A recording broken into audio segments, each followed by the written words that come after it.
مختلف e commerce web sites پر مصنوعی طریقے سے ریویو بڑھانے یا رینکنگ کروانے کا کیا شرعی حکم ہے؟ یہ بھی آج کل ہو رہا ہے. دیکھیں اس میں دو صورتیں سامنے آئی ہیں ابھی. ایک تو یہ کہ اس میں تھرڈ پارٹی کچھ فرمز جو ہیں وہ سروسز دے رہی ہیں اور وہ کرتے ایسے ہیں کہ سینکڑوں اپنے اکاؤنٹ بنا لیتے ہیں. اور میں نے ایک پروڈکٹ لسٹ کی ہے تو ابھی تو جب کوئی سرچ کرے گا کی ورڈز کے تھرو تو وہ 10ویں 12ویں یا 20ویں پیج میں جائے گی. لاکھوں پروڈکٹس بک رہی ہیں بڑے پلیٹ فارم پہ, تو آپ کی پروڈکٹ کہاں پڑی ہوئی کسی کو پتہ ہی نہیں ہے.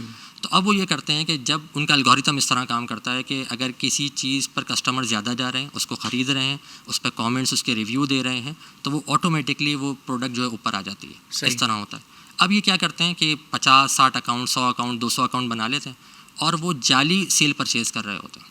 یعنی مقصود خریدنا نہیں ہوتا, بس وہ جا کے اس پہ سیل پرچیز کریں گے اور جو اس میں خرچہ آ رہا ہوتا ہے وہ آپس میں وہ طے کر لیتے ہیں معاملات, اور اس پہ پھر جعلی ریویوز دے رہے ہوتے ہیں کہ یہ پروڈکٹ بہت اچھی ہے, اس کو ریٹنگ دے رہے ہوتے ہیں, 5 ریٹنگ دے رہے ہیں. تو اب اگر 200 کسٹمر نے 300 کسٹمرز نے 5 ریٹنگ دی ہے تو الگوریتم تو ظاہر سی بات ہے اس کو 5 دکھائے گا, اس کو اوپر لے کر آ جائے گا, جبکہ وہ چیز بکی نہیں ہے در حقیقت.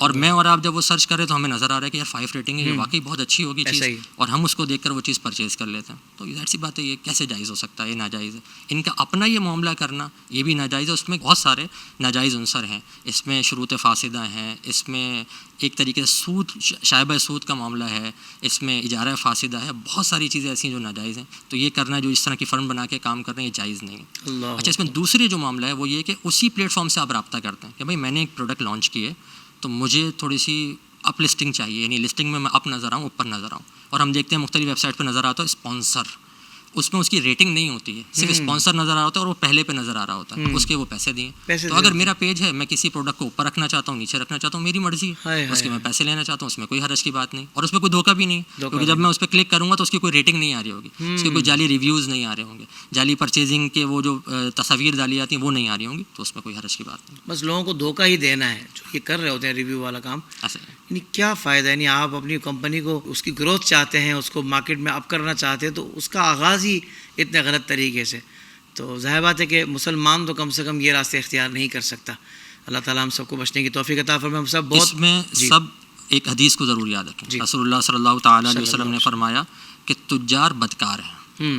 تو صحابہ نے عرض کی حضور کیا اللہ تعالیٰ نے بیع کو حلال نہیں فرمایا؟ احل اللہ البیع, بیع کو تو حلال فرمایا.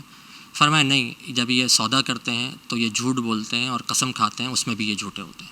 تو اس کا مطلب یہ ہوا کہ اگر آپ تجارت کر رہے ہیں تو عمومی طور پہ لوگ صرف مال کی متاع میں کہ جلدی جلدی مال آ جائے, اس میں بہت سارے جھوٹے سے شامل کر لیتے ہیں, اور جو جائز کام ہو سکتا ہے اور بہت اچھے سے ہو سکتا ہے لیکن اس میں بھی ناجائز میں پڑ جاتے ہیں. تو ذرا غور کرنا چاہیے کہ یہ تجارت وبال نہ بن جائے دنیا اور آخرت.